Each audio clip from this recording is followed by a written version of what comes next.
అది అసలు ఇవాళ ఏది అందరు బాగున్నారా? Thank you so much. ఈరోజు ఈ సినిమాలో నేను కూడా ఒక చిన్న భాగం అయినందుకు ముఖ్యంగా ఫస్ట్ నేను వెంకీ అట్లూరి అన్నకు థ్యాంక్ యూ చెప్పుకోవాలి సీరియస్గా. ఎందుకంటే ఆయన ట్రావెలింగ్లో ఫస్ట్ సినిమా నుంచి నేను ఉన్నాను. వీటి గురించి మాట్లాడే ముందు నేను ఒక సినిమా గురించి మాట్లాడాలి. ఒక్క నెగిటివ్ రివ్యూ కూడా లేకుండా రివ్యూవర్స్ అందరి చేత హ్యాట్స్ ఆఫ్ అనిపించుకొని, ఆడియన్స్ అందరి చేత క్లాప్స్ కొట్టించుకొని, ప్రొడ్యూసర్ల చేత షబాష్ అనిపించుకొని, నెట్ఫ్లిక్స్ అనే ఒక పెద్ద ఓటీటీ సంస్థలో అంటే కొన్ని నెలల పాటు ట్రెండింగ్లో ఉంది.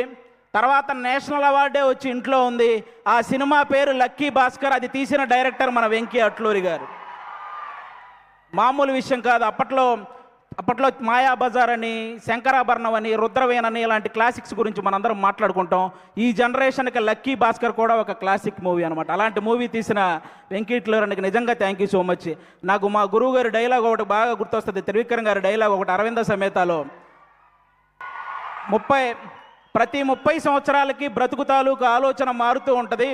సినిమా వాళ్ళు దాన్ని ట్రెండింగ్ అంటారు, అలాగే వ్యాపారస్తులు ఫ్యాషన్ అంటారు, రాజకీయ నాయకులు తరం అంటారు, నార్మల్ జనాలు జనరేషన్ అంటారు.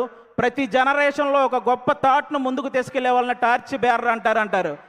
ఈ జనరేషన్లో వెంకీ అట్లూరి అన్న కూడా నిజంగా టార్చ్ బేరర్ లాంటి వాళ్ళు. ఎందుకంటే చాలా గొప్ప గొప్ప థాట్స్, అంటే చదువు చెప్పిన గురువును గౌరవించుకోవాలి, అలాగే ఎంత బాగా చదివితే అంత రెస్పెక్ట్ మనకు వస్తుందనే ఒక గొప్ప థాట్ని ఈ జనరేషన్కి సార్ సినిమా ద్వారా ముందుకు తీసుకెళ్ళాడు. అలాగే వేగంగా, ఎక్కువ వేగంతో నడిపే బండి అయినా, వేగంగా వచ్చే రూపాయి అయినా ఏదో ఒక రోజు మనల్ని కింద పడేస్తుంది అని అత్యాశకు పోకుండా ఉన్న దాంట్లోనే ఎంత సంతోషంగా ఉండొచ్చు అనే గొప్ప కాన్సెప్ట్ని, ఆ థాట్ని మళ్ళీ లక్కీ భాస్కర్ సినిమా ద్వారా ముందుకు తీసుకెళ్ళాడు.